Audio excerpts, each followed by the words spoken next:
Today we're on the Entitled People subreddit, which is a lot like the EntitledParents subreddit, except this is not only parents, but anybody who's entitled. So yeah, once again, we're going to sit back today and read about entitled people, and I'm sure it's going to be so fun. Thank you for joining me, guys, and thank you for all your support. It means so much to me. Everything on the channel is going incredible, and I'm so grateful. Ever since I started making my videos longer, they've started performing better. And yeah, I'm not going to ramble on about it, but it's so exciting. But yeah, thank you for joining me on these adventures, guys. Let's start a new one, shall we? Enjoy, guys. My neighbour's mother wants my husband's parking spot permanently. Our car was stolen in June and then returned to us at the end of July. It's being worked on and my husband has had to tell our neighbour's mother who visits that she can no longer park in our parking spot. All well and good until today when I came home from some errands. The lady's in our stoop asking for my husband and if there's a way that he can extend her parking allowance in our spot. She explains that she's moving into the townhouse next to us to help care for her grandkids and she sees our car as a lost cause. She said that us losing our car was great so she can park closer to the townhouse and not have to park on the street. What I told her and what my roommate and landlord has told her is this: the car is being returned and instated in October and you have until then to make arrangements. This woman, who I'm assuming has no sense of reality, said that the chances of our car ever working again is nil and that we should just give her the parking spot. Our townhouses have assigned parking and guest parking spots are adjacent. I told her she has to wait until my husband comes home and she can talk to him. She literally said she won't talk to him and will just take the spot whenever she wants, regardless if we get our car working or not. The car's currently at my husband's father's being worked on. I know it seems petty, but I'm considering calling a tow truck the next time she does this. Update: neighbor who's the son of a woman has gotten involved and sided with us. He also had told his mother to park in the guest parking spots from now on, or don't come here at all. She also lied to me about moving in. Big surprise. So far I was given a blessing that if she does it again to call a tow truck. We did have someone park in our spot, but he asked if it was okay. He was part of home inspection because one of our neighbors is selling his townhouse and was only there for 20 minutes. Yeah, like the top comment says, tow her until she figures it out. Yeah, like it'd be nice if it didn't come to this, but I don't feel like it would be that petty to get their car towed if they did this. Like, they're being so awful and so entitled to you. They need to know that they can't do stuff like this. Sister wants my wedding because it doesn't count as I'm gay. Okay, so first of all, sorry, what? This is so unreal to me that a person has this much audacity, but apparently my sister does. I, female 28, met my soon-to-be wife 35 Noah when she moved to my country for work. She was freshly divorced but has a little girl who's 5 called Lena. Lena's the sweetest and it's been wonderful getting to know her. Noah divorced her husband after realizing she was gay and he ran for the hills stating that he didn't want anything to do with her or Lena in case she passes it on, whatever the hell that means. What?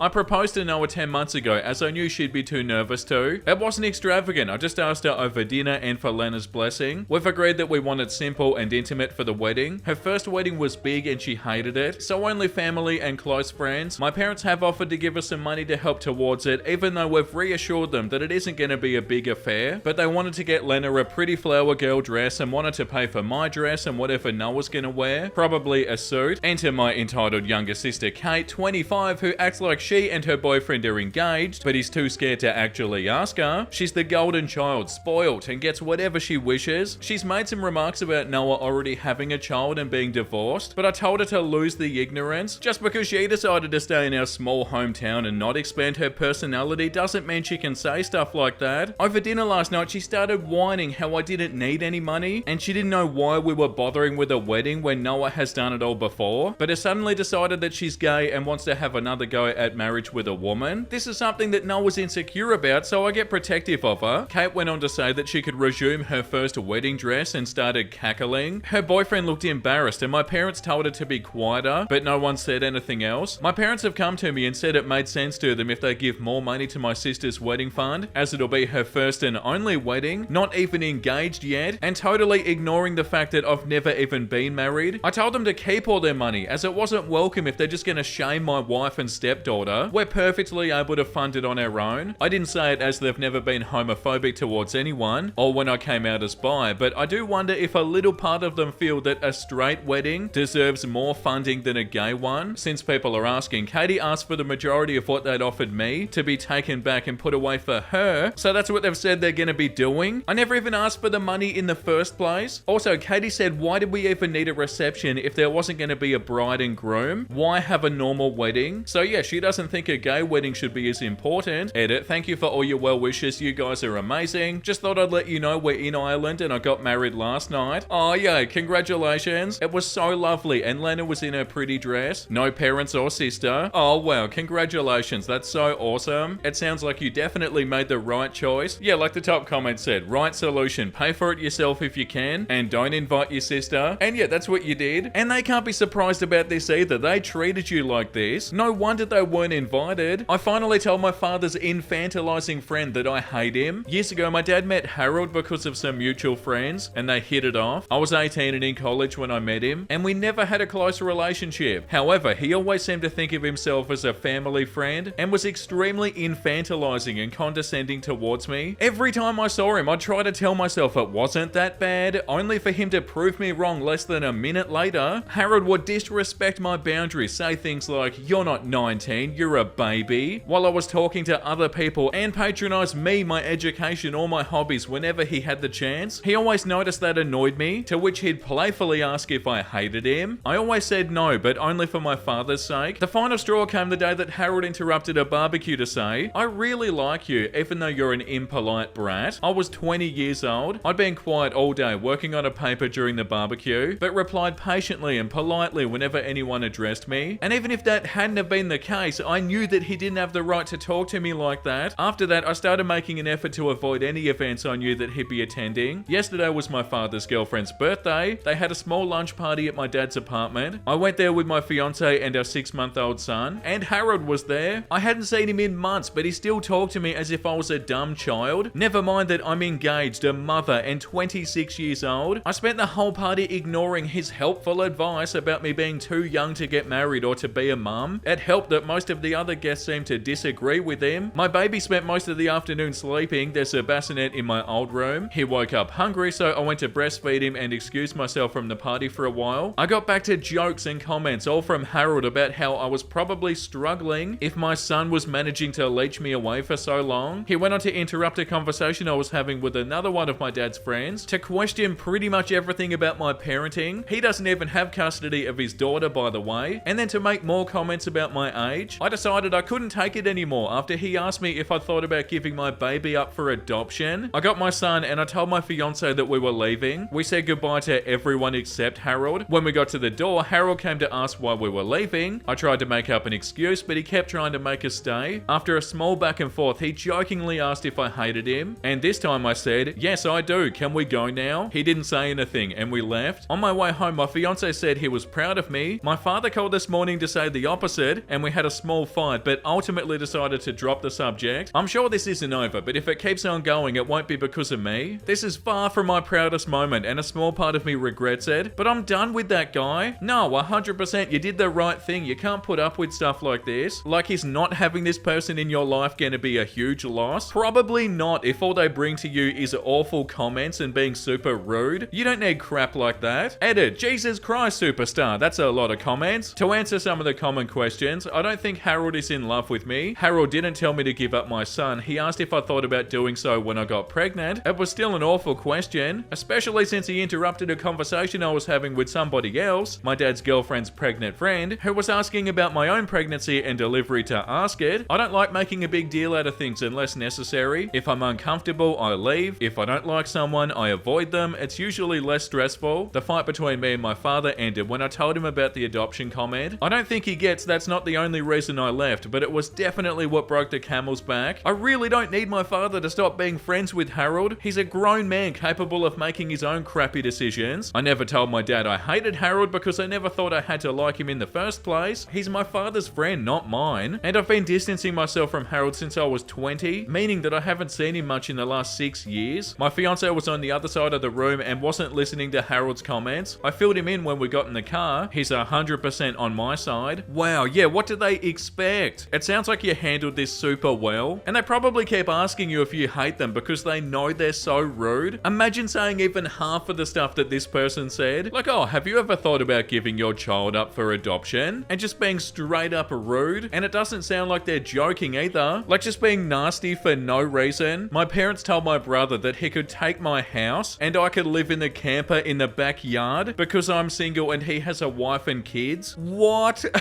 We haven't even started and it's already ridiculous. I'll warn everyone here that this is going to be a very long post. So long that I'm going to split it into 2 posts and include a TLDR for each. I also really don't care who believes this. It's just so crazy that I don't blame anyone who calls BS. I won't argue about it, but this did happen to me. I also really don't care if anyone in my family sees this. I'm not going to sugarcoat anything, but I'm also not going to reveal any details that would clue anyone into who I am that doesn't already know me. I'm a single man in my early 30s. I've got a brother who's 29 and he's already got 4 kids now. He had his first one at 22 and the second followed a year later, then the third 2 years after that, and the fourth is the most recently born a couple of months ago. His wife, my sister-in-law, and I do not get along as she always likes to try to get a rise out of me by acting superior and then turns into an extreme self-victimizing drama queen if I retaliate against her in any way. She can cry in an instant and can put on an extremely convincing show to get sympathy from just about anyone. My parents and brother absolutely adore her, even though they know exactly how she really is, and they just don't care. She's very good looking, I'll give her that, but she's so awful that I could never be attracted to her. She also refuses to get any sort of job, even though she has a college degree, and my mother willingly helps with the kids all day, so their finances are entirely dependent on my brother. This also means they can't afford to live anywhere but my parents' house, and privacy is a bit of an issue with all of them under one roof in a 3-bedroom house that was built in the 60s. Growing up, my younger brother was also the obvious favourite. We're 3 years apart in age, but he developed a superiority complex because I was badly punished if I retaliated against his antics in any way back then. It was obvious that my parents cared for him a lot more because he got the lion's share of everything, unless people called them out on it, which did happen a fair bit by other members of the family, which is why my parents packed us all up and moved us about 150 miles away, so they generally only would see us on holidays since it was a 3-hour drive. My brother got physically abusive towards me on a number of occasions, flirted relentlessly with my first girlfriend to the point she broke up with me, and laughed at any misfortune that I had, and my parents just told me to suck it up whenever I was upset about it. I only got equal treatment when my parents wanted to keep up appearances. I admit it was rather funny to see the looks on their faces whenever they had to treat me equal to my brother on birthdays and Christmas because other people were present. We had relatives that were very nosy and loved gossiping drama, so my parents did their best to hide what was really going on and threatened to take all of my stuff away if I didn't keep my mouth shut. If anything, it just made my parents celebrate more when I turned 18 and moved out because it meant they no longer had to provide for me. I wasn't even done with high school yet when I moved out, but couch surfing was far better than living with them. I was low contact ever since leaving home. They didn't even show up for my high school graduation, but I really didn't care. From that point on, I'd usually only see my parents and my brother on holidays, like the rest of the family. To start, the 2020 pandemic was not kind to me. I lost my job and I couldn't renew the lease on my condo because my roommate also lost his job and neither of us could afford the place on unemployment money. It was a rented 2-bedroom condo that I really loved. As the lease was ending, my roommate left early to move back in with his relatives and I had to sell nearly all of my stuff because I was soon going to be homeless if I didn't downsize to an extreme. I really shouldn't have rented a place that was so expensive, but I liked living the high life until that life wasn't kind to me, and I realized I should have been living somewhere far cheaper so I could have saved money to fall back on. But I had a plan. I own a truck simply for the fact that I've always loved trucks, so I found a $1,000 camper in good shape and I put it on my truck just so I could live out of it for a while. It was supposed to be temporary, but I ended up living out of it for far longer than I ever thought. I originally was hoping to be able to live out of the camper at my parents' house, where my brother and his family still reside as well, but when I asked my parents to let me stay for a while, they told me they had a full house and they didn't want me there. Plus, we hadn't exactly gotten along in the past decade. They said they'd only agree to let me park my camper there if I paid them pretty much what it would cost to rent an apartment in my area. That was way too much just to park my camper. I was jobless and I was trying to save as much of my unemployment money as I could until I could find a new job. I may as well be living in an apartment with that rent price they were asking. My parents called the camper an eyesore and told me to take a hike since we couldn't come to an agreement, and sister-in-law thought it was absolutely hilarious that I had to live in a camper. My brother joined her in pointing and mocking at me, basically calling me a homeless bum. I parked my truck and camper in a store parking lot to sleep on the first night that I had nowhere else to go. I felt scared out of my mind that someone might try to break in. Suffice to say, I didn't sleep well that night. There was nowhere else I could go, as any other relatives that own houses were fairly far away, and all of my friends were apartment people, and I was pretty attached to my area as well, so I didn't want to just leave. I'd also had my mail forwarded to a friend's apartment. It was the only way I could still get my mail anymore. Finding a stable place to park was very difficult. I went looking around trying to find a job similar to my old one. It took months of living the nomadic camper life. In that time I had to deal with a lot, everything from beggars and drug addicts to people demanding I leave because my camper was an eyesore. At one point, someone who told me to move claimed to be with an HOA. I wasn't even parked on a street with houses, and when I questioned what HOA, they got incredibly belligerent and threatened me. I moved my camper anyway just to avoid the trouble. In order to have a steady supply of electricity, I learned to use a long extension cord to plug in anywhere I could to recharge my camper batteries. This meant sneaking around and plugging it in an outside outlet of a random building while I parked on the street. I know that's a crummy thing to do, but I had to keep my batteries charged so my refrigerator would stay cold. I had a small solar power bank for charging my phone, but I didn't have anything like a generator, and generators are noisy and they require fuel anyway, so I did what I had to do. After months of living like that, I finally managed to get a job. I had to move to the neighboring city to find a job that didn't involve retail. I worked retail while I was in college, and I promised myself never again, though I was nearly ready to break that promise. I was still getting unemployment money, but I had no stable place to live while receiving it, and I didn't want to still be jobless when it ran out. Plus, I was bored out of my mind. I had little else to do but read and watch movies on a small portable DVD player, use my phone or laptop, and keep note of where I could park and what local public bathrooms I could use. I kind of envy that the Japanese have public bathhouses. We could really use stuff like that over here. When I finally landed a job, I practically lived in the back lot of the building by the warehouse in an old employee parking space that literally no one else seemed to bother even using because they were so far in the back that the area was borderline forgotten. My boss and company owner actually liked this arrangement because I was willingly available to take any shift I could get, so long as I had enough sleep. He even let me take the camper off my truck and set it up in one of the spaces so I could drive around without it. Not exactly sure if that was legal, but no one bothered us about it. The entire time I lived back there, I didn't have to deal with many trespassers. There were a few, but the security guard escorted them out. I was pretty much on call almost all the time when they needed me and was working virtually every day of the week. My boss let me plug my camper into the building for power and water, and I paid a small amount of rent while working for free on Sundays, but no one else was in the office but the janitor and security guard. Beyond that, I usually had to shower at a friend's apartment or at a local gym as the camper didn't have a shower in it and only a portable toilet, and I didn't want to feel it because emptying it is a nasty chore, so I used other bathrooms as much as I could. I had a key to the warehouse and I could go in to use the bathroom there at any hour. I was even on a first name basis with the night security guard. He's since become one of my closest friends. The camper was easy to heat in the winter with a small electric heater. Summers were not fun though. The camper didn't have AC, so I had to get used to a portable air conditioner just to make it bearable. I made a lot of overtime pay and hands-on learned some new skills from the other employees. Eventually, midway into this year, I landed a better position in the company as a supervisor, and I started making better salary than my old job. That's when I decided I want a house. The scare I'd gotten from losing my condo made me realize I needed something much more stable for the long term. I looked around for something close to my work, and just 2 miles away I found a 3-bedroom manufactured home on a small property, but I managed to get it for $10,000 less than the asking price somehow. I used nearly my entire savings for a down payment and I got approved for a home loan. I finally didn't have to live in a camper anymore. There was enough space for me to back my truck in behind the house to take the camper off to set it up in the backyard. So I put it there as its own little building just in case I want to use it again. When I was fully settled in the house, I was dumb enough to brag about it on my book of faces. My family saw the post and that's where the crap really starts. After a few weeks, my parents and brother along with his family came to visit completely unannounced to have a tour of my home. I didn't even give them my address, so how they found out where I live I still don't know. None of my friends have fessed up and no prior family members visited me before that, so I wonder if they stalked me at work and then followed me home or something. It really wouldn't surprise me. Once I opened the door, they practically all shoved their way in like rambunctious tourists and then just started making themselves at home. They all kept poking around and sister-in-law had this creepy smirk that she was repeatedly flashing me. They sound awful. And it was only later that I figured out why, and it made me madder than a bull on steroids that just got stung by a hornet. My parents were constantly talking about how I've got so much extra space now, and it's too much for someone like me who has no wife or kids. Oh, get out of here. Sure, not now, but maybe someday. and my brother kept remarking about how there was more space than our parents' house, and my house was closer to his job too. Red flags all around, I know. They just think they have the rights to your house. That's revolting. Eventually, my brother asked me to speak privately. Everyone else suddenly left the room and piled out onto the front porch. That's what finally made me realize they'd planned something. My brother, let's call him Dan for the sake of simplicity, said the house was too much for me alone. Oh my god, this is infuriating. And I should let him move in with his family because his wife is pregnant with kid number 4, and my house is much closer to his job. Oh, you should let me start your house because I decided to have even more children, and it would be way more convenient for me. Ridiculous. And I'd like to point out that Dan never once even spoke about offering rent. Mind you, he's got a good job, and he also started talking about how there would be changes and even curfews, and that I couldn't just walk in at any time without prior notice. What? If it weren't my brother, I think the person I was talking to would have lost their mind. But Dan lost his marbles long ago thanks to our parents treating him like he was the center of the world. Yeah, they obviously still think they are. Yeah, that's what it is. They genuinely think everything revolves around them. Nah. I tried to speak, but he kept talking over me as if I had no say in the matter. There was no way in hell I'd rent my house or parts of my house to him. Other people maybe just so I can pay the mortgage more easily, but certainly not him or his nasty wife. I've heard of this exact kind of situation in videos online many times, and never once did I think I'd actually live it because I thought it was so ludicrous. But my parents, brother and sister-in-law do all fit the bill for a bunch of narcissist entitled crazies, so I picked up my phone and I set it to start recording, and then I just sort of held onto it. Dan didn't even seem to care or notice that I'd done this, and just sat there with his arms waving around while talking about all the reasons why he needed my house. Then went from saying that to acting like it was a done deal and was trying to reach out his hand to shake mine. That's when I finally showed my backbone and said, hell no. And I said it loud enough that Dan stumbled backward for a second. I'd rarely ever raise my voice to him on that level because I was punished by our parents whenever I did. But this was my house, not theirs. My spine can be as shiny as it wants here. I stood up and then I told them that my house was not up for grabs, and acting like I'll let him move in just because they want it is not gonna make it happen. I bought my house for me, and it's not my fault that he keeps having more kids and has to keep living with our parents because he can't afford to move out. Dan got as physically close to me as he could without actually touching me and said that I didn't deserve the house and he needed a better place for his family to live. I laughed back in his face and said that was total BS because I worked hard to be able to buy my house. Of course I deserved it. Dan started yelling that I have no wife or kids and I don't need all the space. Yeah, but that doesn't mean you're entitled to it, so I may as well give it to him. I said I'm not giving him anything, and he never even offered to pay me rent. If I let him move in, I'd still be covering the entire mortgage on my own house without even being able to live in my own house. And then Dan told me that he shouldn't have to pay rent because his family comes first, and our parents said I was gonna do this and that I will. I honestly don't know if I've ever read something so frustrating. What sort of awful parents are these? I yelled as if what, their word was law or something, and told Dan that they did not have the right or power to give my house to him. And then right on cue, my parents and sister-in-law barged back in through the front door and surrounded me to try and force me to agree. There was a lot of fighting, but to sum it up from this point on, I heard the line, "Just do it for Dan," way more times than I can remember. In the fight, I told them all they don't have a say in my life or my house, and to get out before I call the cops. Sister-in-law screamed the loudest at me about how she was pregnant again, and I can't do this to her.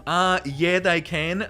Like they're just entitled to this or something. Ew. I said I did nothing to her. She just assumed she could take and take from me, like I would just allow it. I had no obligation to her or her family. Then I called her a stuck-up biatch who never had any respect for me. So I don't care what she thinks or how many kids she has. I have no sympathy for her. She won't be living in my house. Well, that made her angry enough to attack me. She got in one good hit on my face and tried to do more, but my brother held her back, kicking and screaming. She kept demanding that he let her go so she could scratch my eyes out. The phone I was holding recorded pretty much everything, so I held it up and I said I was going to call the police if they didn't leave right away. My parents told Dan they were leaving. Then I told sister-in-law that my phone recorded everything, and if she tries anything, I'm going to press charges for assault. She screamed at me and then stormed out loudly, crying with her face in her hands. My mother was the last one out of the door and said that I better do this for Dan and sister-in-law. I responded by telling her that I won't be. That was unbelievable. Like, genuinely unbelievable. Like, that's not just entitled. These people have lost their mind. Wow, that was incredible. And yeah, I feel like that's definitely enough for today. I hope you enjoyed that, guys. When you got engaged, people were devastated by the news. One girl wasn't. comment. Oh, that's so cute. Yeah, like the top comment says, I find it weird when people are genuinely upset that someone famous that they've never met before gets engaged or married. Yeah, it's definitely a little bit confusing, but yeah, that's so cute. She was constantly staying near the fish market and watching people come to buy fish. She took a leaf that fell from a tree and came to the owner. On the first day, surprised, he took her money and gave her a fish. From that day on, every morning she comes with a leaf to buy fish. Wow, like that dog that buys cookies. That's so adorable. Hello, can I have a fish, please?